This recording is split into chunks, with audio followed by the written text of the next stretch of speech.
Good morning class. आज की class में हम लोग पढ़ने वाले हैं न्यूट्रिशन रिक्वायरमेंट्स के बारे में, पोषण आवश्यकताएं के बारे में। आज हम लोग पढ़ेंगे कि बच्चों में पोषण की क्या क्या आवश्यकता होती है। तो सबसे पहले हम लोग जानेंगे कि पोषण क्या होता है, न्यूट्रिशन क्या होता है, उसके बारे में जानेंगे। तो जैसे हमारे घर में बल्ब जलते हैं, तो बल्ब को जलने के लिए बिजली की आवश्यकता होती है। उसी तरीके से हमारे शरीर को अच्छे से फंक्शन करने के लिए, वर्क करने के लिए पोषण की आवश्यकता होती है। तो आज हम लोग पढ़ेंगे कि पोषण किन किन चीजों में मिलता है और कैसे हमारा शरीर उस पोषण को ग्रहण करके ये वर्क करता है। तो आइए देखते हैं इसके बारे में। तो हमारे शरीर को सुचारू रूप से करने हेतु पोषकों की आवश्यकता होती है, जैसे कार्बोहाइड्रेट, फैट, प्रोटीन, खनिज लवण एवं विटामिन और ऊर्जा की आवश्यकता होती है। हमारे शरीर को सुचारू रूप से कार्य करने के लिए किन किन चीजों की आवश्यकता होती है? कार्बोहाइड्रेट, फैट, प्रोटीन, खनिज लवण, विटामिन और ऊर्जा की आवश्यकता होती है। तो हम लोग डिटेल में पढ़ेंगे ये फैट क्या होता है, प्रोटीन क्या होता है, ये विटामिन क्या होता है, इसके बारे में आगे हम लोग पढ़ने वाले हैं। अब यहाँ पे कह रहा है कि ऊर्जा ऊर्जा हमारे शरीर को कार्य करने के लिए ऊर्जा की आवश्यकता होती है। तो कितनी ऊर्जा की आवश्यकता होती है, इसके बारे में पढ़ेंगे। तो उम्र के अनुसार शरीर को ऊर्जा की निम्नलिखित प्रकार से आवश्यकता होती है। जैसे कि अगर कोई बच्चा 0 से 6 माह का है तो उसे कितने ऊर्जा की आवश्यकता पड़ेगी? 118 कैलोरी पर केजी पर डे के हिसाब से उसको आवश्यकता पड़ेगी। अगर 6 से 12 माह का बच्चा है तो उसको कितना पड़ेगा? 108 पर केजी पर डे के हिसाब से उसे आवश्यकता होती है। जैसे कि अगर कोई बच्चा 1 से 3 वर्ष का है, 1 से 3 ईयर का हो गया, तो उसको कितना पड़ेगा? 1240 कैलोरी पर केजी पर डे।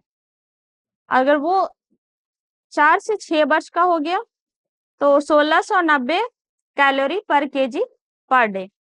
7 से 9 वर्ष का है, 50 कैलोरी पर केजी पर डे। वैसे ही अगर जैसे ही बच्चा 10 से 12 वर्ष का होता है, अगर वो लड़का है तो जैसे ही बच्चा 10 से 12 वर्ष का होता है, अगर लड़का है तो उसको थोड़ा ज्यादा ऊर्जा की आवश्यकता होती है, और लड़की अगर है तो उसको कम ऊर्जा की आवश्यकता होती है। तो अगर वो लड़का है तो उसको 2190 कैलोरी पर केजी पर डे के हिसाब से उसको आवश्यकता होगी। अगर वो गर्ल है, लड़की है 10 से 12 साल की, तो उसको 1970 कैलोरी पर केजी पर डे की आवश्यकता होगी। अगर वो 13 से 15 वर्ष का है, अगर वो लड़का है 13 से 15 वर्ष के, तो उसको 2450 कैलोरी पर केजी पर डे की आवश्यकता होती है।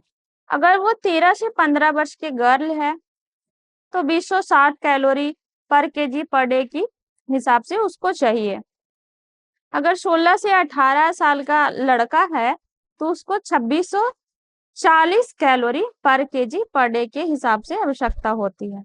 अगर वो गर्ल है, 16 से 18 साल की कोई लड़की है, तो उसको कितना आवश्यकता होगा? लड़का से थोड़ा कम होगा, 2060 होगा, 2060 कैलोरी पर केजी पर डे के हिसाब से आवश्यकता होती है। अब हम लोग जानेंगे कि कार्बोहाइड्रेट क्या होता है। कार्बोहाइड्रेट के बारे में थोड़ा सा डिटेल में जानेंगे। तो कार्बोहाइड्रेट जो होता है ऊर्जा प्राप्ति का मुख्य स्रोत होता है। कार्बोहाइड्रेट जो होता है ऊर्जा प्राप्ति का मुख्य स्रोत होता है। इसकी कमी से फैट एवं प्रोटीन से ऊर्जा प्राप्त होता है।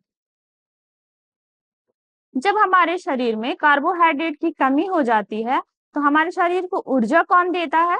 तो ऊर्जा देने के लिए जो होता है फैट और प्रोटीन जो होता है उस ऊर्जा को पूर्ति करता है। और ये कार्बोहाइड्रेट किन किन चीजों में पाया जाता है, जैसे कि अनाज में हो गया, आलू, गुड़, चीनी, गन्ना, ये सब चीजों में कार्बोहाइड्रेट पाया जाता है। अगला पॉइंट है फैट। फैट क्या होता है? इसमें सबसे अधिक ऊर्जा होती है। ये कई विटामिन के अवशोषण में सहायता होती है करती है तथा फैट शरीर को गर्मी प्रदान करती है। फैट में जो होता है बहुत ज्यादा ऊर्जा होती है। फैट से ही सबसे ज्यादा शरीर को ऊर्जा मिलती है। और ये क्या कह रहा है कि ये विटामिन को अवशोषण करती है और शरीर को गर्मी देती है, गर्मी प्रदान करती है। फैट जो होते हैं वो दो प्रकार के होते हैं, असंतृप्त फैट और संतृप्त फैट। संतृप्त फैट जो होते हैं वो एनिमल से मिलते हैं, जैसे कि मक्खन हो गया, घी हो गया, ये सब जो चीज है वो एनिमल से मिलते हैं। और असंतृप्त फैट जो होते हैं वो पादप से मिलते हैं, पेड़ पौधे से मिलते हैं, जैसे कि ऑयल हो गया, नट्स हो गया, ये सब जो फैट होते हैं वो पादप से मिलते हैं। जैसे यहाँ पे एग्जाम्पल में दिया है घी।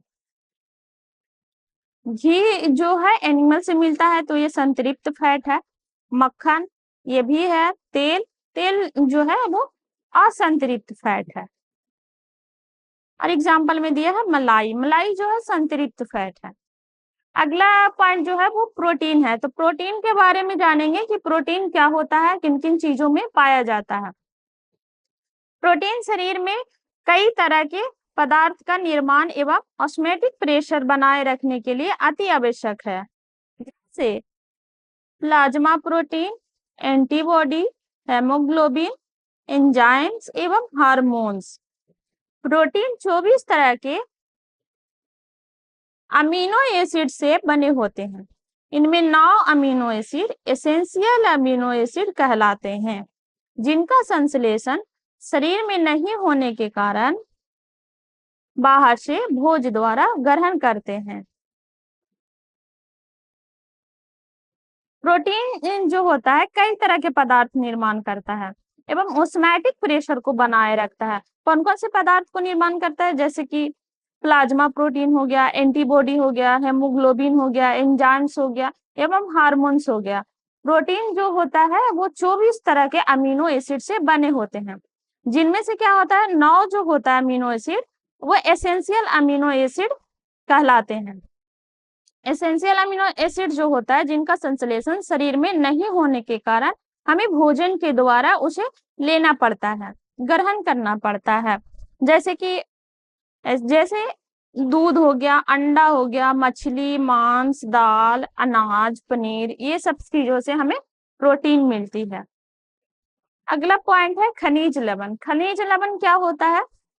कई तरह की खनिज लवण जैसे लौह, iodine, zinc, calcium, copper, sodium, potassium, cobalt एवं अन्य तरह के बहुत सारे खनिज लवण होते हैं, जो शरीर के कई तरह के उपापचय क्रिया में सहायक होते हैं। इनकी कमी से शरीर में कई तरह के रोग होते हैं। हमारे शरीर में कई तरह के खनिज लवण भी पाए जाते हैं, जैसे सोडियम हो गया, जिंक हो गया, कैल्शियम हो गया, कॉपर हो गया, और भी बहुत सारे खनिज लवण है जो हमारे शरीर में उपस्थित होते हैं और ये उपापचय क्रिया को करने में सहायता प्रदान करते हैं। इनकी कमी से भी बहुत सारे रोग हो जाते हैं, जैसे कि ये फर्स्ट में दिया है आयरन की कमी से। आयरन की कमी से खून की बीमारी होती है जिसे एनीमिया कहते हैं। और आयोडीन की कमी से जो होता है वो गलकंठ की बीमारी होती है, जैसे ग्वाइटर जैसे बीमारी हो जाती है।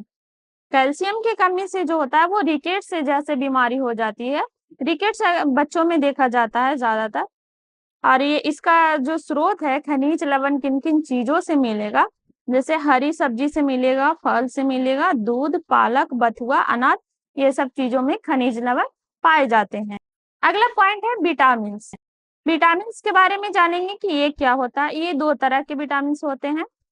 पहले ये 2 तरह के होते हैं, पानी में घुलने वाले जैसे बी और सी, तथा वसा में घुलने वाले ए, डी, ई, के। इनकी बहुत सूक्ष्म मात्रा में जरूरत होती है, परंतु इनकी कमी से बहुत तरह के रोग हो जाते हैं। विटामिन के जो होती है हमारे शरीर में बहुत कम मात्रा में आवश्यकता होती है, लेकिन हमारे शरीर को चाहिए। ये 2 तरह के होते हैं, water soluble and fat soluble. Water soluble जो विटामिन होते हैं वो बी एंड सी होते हैं, और जो फैट सोलुबल जो विटामिन होते हैं वो ए, डी, ई, के होते हैं। और इनकी कमी से भी हमारे शरीर में बहुत सारे रोग हो जाते हैं। जैसे एक एक करके देखेंगे। जैसे विटामिन ए, विटामिन ए की कमी से जो होता है वो रतौंधी हो जाती है। दूसरा है विटामिन सी, विटामिन सी की कमी से स्कर्वी रोग हो सकता है। विटामिन डी, विटामिन डी की कमी से रिकेट्स जैसी बीमारी हो सकती है। विटामिन ई, विटामिन ई की कमी से इनफर्टिलिटी की बीमारी हो जाती है। और विटामिन के, विटामिन के कमी से खून का थक्का नहीं जमना, खून जो होता है उसमें थक्का नहीं जमता है। अब विटामिन बी की कमी से बेरी जैसे बीमारी हो सकती है। बेरी हो गया, प्लेग्रा हो गया, ये सब बीमारी जो होती है वो विटामिन बी की कमी के कारण हो जाती है। अगर हमारा वीडियो आपको अच्छा लगा, कुछ सीखने को मिला, तो उसको लाइक कर सकते हैं, सब्सक्राइब कर सकते हैं। साथ ही इसका नोट्स चाहिए तो हमारे टेलीग्राम चैनल को ज्वाइन कर सकते हैं, जिसका लिंक डिस्क्रिप्शन बॉक्स में दिया गया है। That's all, thank you.